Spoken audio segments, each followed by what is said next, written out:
I am Medusa. I was once a woman praised for her beauty. Now, my name is spoken with fear. But fear, as you say, is not born out of nowhere. Behind every fear, there is a story. Behind every curse, there is a truth, and no one has told my truth. I was not born as Gorgon. I did not have snakes on my head. My gaze was not like stone. Those who knew my old self have long been silenced, or they looked at me from the outside and wrote their own stories.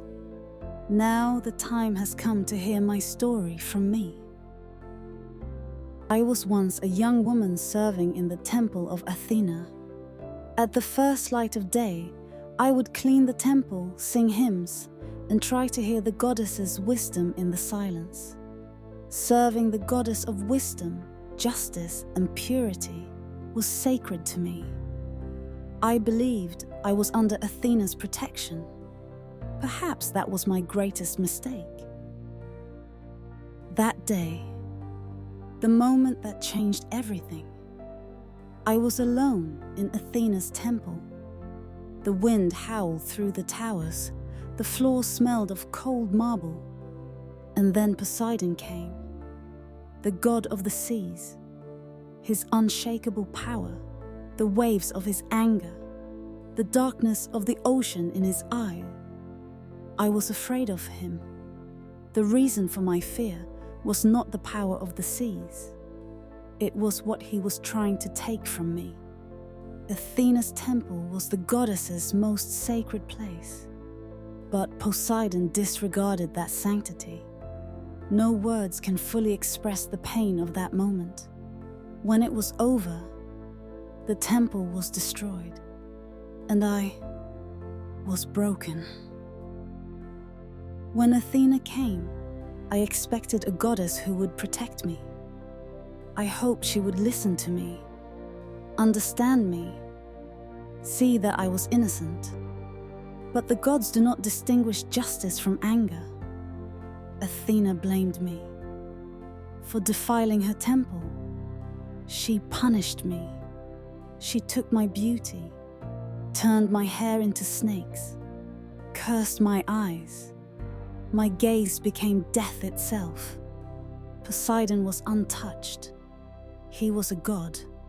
I was just a woman. Even goddesses remain silent in the face of power. And so, I was declared a monster. After that day, people drove me away. I ran away. I hid in the caves of loneliness. Silence became my friend. Stone, my only refuge. Everywhere my eyes looked was turning into a grey death. I could no longer touch a flower or make eye contact with a person. I did not want to stone people. I just did not want to be seen. But people choose to be afraid rather than to understand, and they try to destroy what they fear. Finally, Perseus came. There was no one to warn him. Athena herself had sent him to me. He fled from my face reflected in his shield. He did not look into my eyes. My fate was written for the victory of a hero, and when my head was cut off, the sky turned red. But my curse did not die. From my blood Pegasus was born, the winged symbol of freedom. Chrysaor was born, the golden warrior. New lives sprouted even from my pain. The day I died, people shouted victory cries. But in reality, I was not a monster. I was a victim of a story. I paid the price for my beauty. I paid the price for silence. I paid the price for the gods' selfishness. Even my death gave strength to others.